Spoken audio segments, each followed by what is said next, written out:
খড়দহ বিধানসভার অন্তর্গত বিলকান্দা 1 ও বিলকান্দা 2 নম্বর অঞ্চল তৃণমূল কংগ্রেসের উদ্যোগে এসআইআর এর প্রতিবাদে অনুষ্ঠিত হলো ধিক্কার প্রতিবাদ মহামিছিল।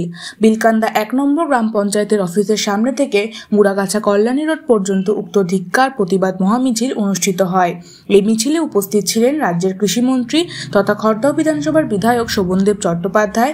উপস্থিত ছিলেন খড়দহ ব্লক তৃণমূল কংগ্রেসের সভাপতি তথা বন্দিপুর গ্রাম পঞ্চায়েতের উপপ্রধান প্রসেনজিৎ সাহা, খড়দহ ব্লক তৃণমূল যুব কংগ্রেসের সভাপতি তথা বিলকান্দা 1 নম্বর গ্রাম পঞ্চায়েতের উপপ্রধান প্রবীর দাস বাবাই, বিলকান্দা 2 অঞ্চল তৃণমূল কংগ্রেসের সভাপতি সজল দাস, উত্তর 24 পরগনা জেলা পরিষদের সদস্যা সুপ্রিয়া ঘোষ, বিলকান্দা 1 অঞ্চল তৃণমূল কংগ্রেসের সভাপতি চিত্তরঞ্জন মণ্ডল, বিলকান্দা 1 গ্রাম পঞ্চায়েতের প্রধান রীনা দাস, বিলকান্দা 2 গ্রাম পঞ্চায়েতের প্রধান তথা খড়দহ মহিলা তৃণমূল কংগ্রেসের সভানেত্রী দীপা পাইক, শহরপুর তৃণমূল কংগ্রেসের সভাপতি অসীম ঢালি, বোদাই তৃণমূল যুব কংগ্রেসের সভাপতি শেখ রাজা সহ পঞ্চায়েতের বিভিন্ন সদস্যা ও তৃণমূল কংগ্রেসের কর্মীবৃন্দরা। উক্ত মহামিছিলে হাজারে হাজারে মানুষ স্বতঃস্ফূর্তভাবে অংশগ্রহণ করেন। উক্ত মহামিছিলকে ঘিরে এলাকাবাসীর উপস্থিতি অংশগ্রহণ ছিল চোখে পড়ার মতো।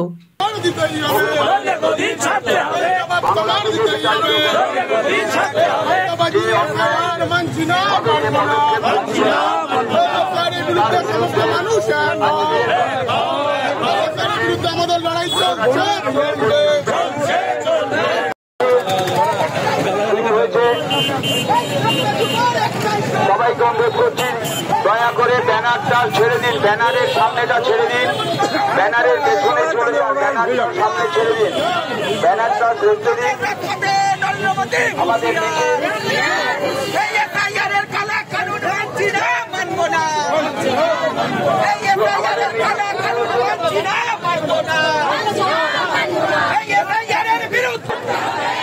অন্যায়ভাবে চাপিয়ে দেওয়া সরকারের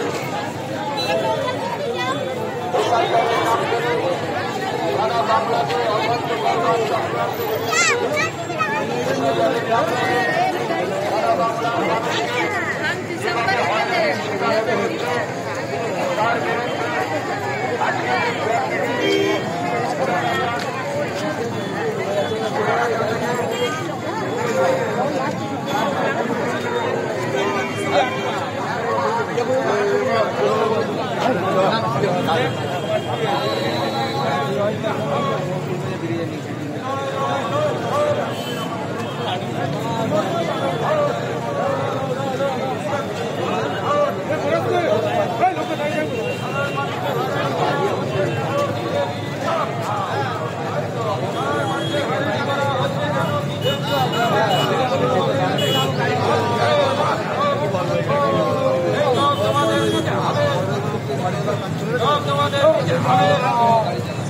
নরেন্দ্র মোদী কালো হাত ভেঙে দাও, ঘুরে দাও, নরেন্দ্র মোদী কালো হাত ভেঙে দাও, ঘুরে দাও।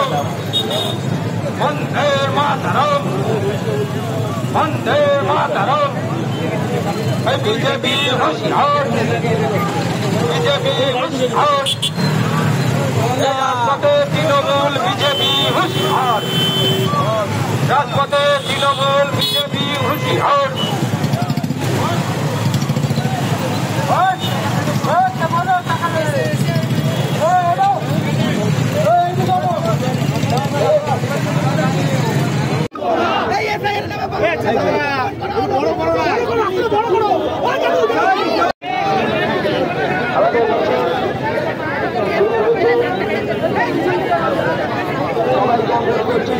দয়া করে ব্যানারটা ছেড়ে দিন, ব্যানারের সামনেটা ছেড়ে দিন, ব্যানারের পেছনে চলে যান, ব্যানারটা সামনে ছেড়ে দিন, ব্যানারটা ছেড়ে দিন। আমাদের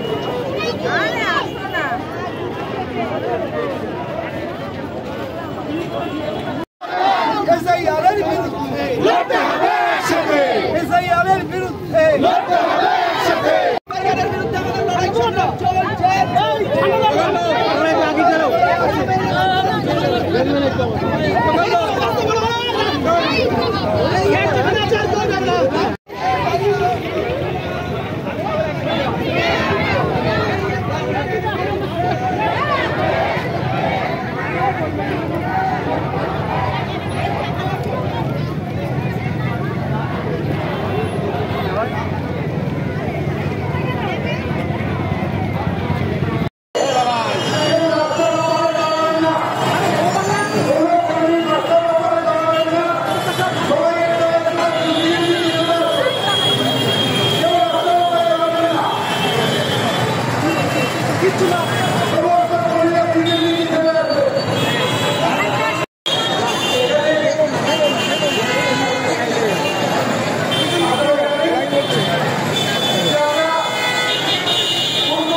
গতকাল শহরে হয়েছে, খুবই ভালো হয়েছে।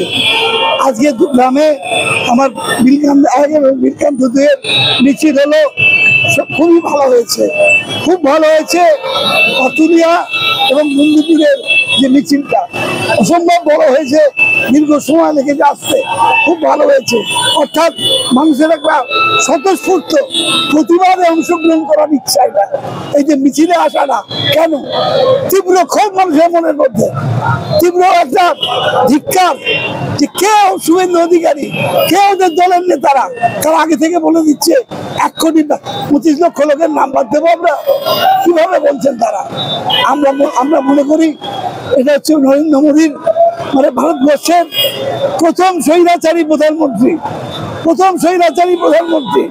তার শেষ চেষ্টা বাংলাকে মাথা নিচু করবার।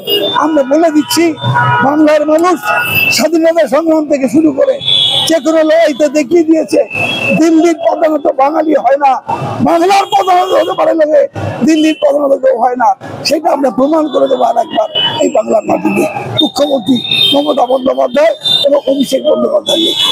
আমরা দেখলাম যে অধিক পর মারা গেল, যখন প্রথম রাজ্যে মারা গেল এসআই রাতুলকে, তারপর একদিনে চারজন, মোট 17 জন মারা গেছে। 19 জন অ্যাটেম্প টু সুইসাইড, আর মারা গেছেন 17 জন। কেন মারা যাবে, কেন মারা যাবে আমার বাংলার মানুষ? কোন অন্যায় করে দিতে বলে মারা যাবে? ভীতিতে, ভয়েতে। এই ভয় থাকার অধিকার কে দিয়েছে?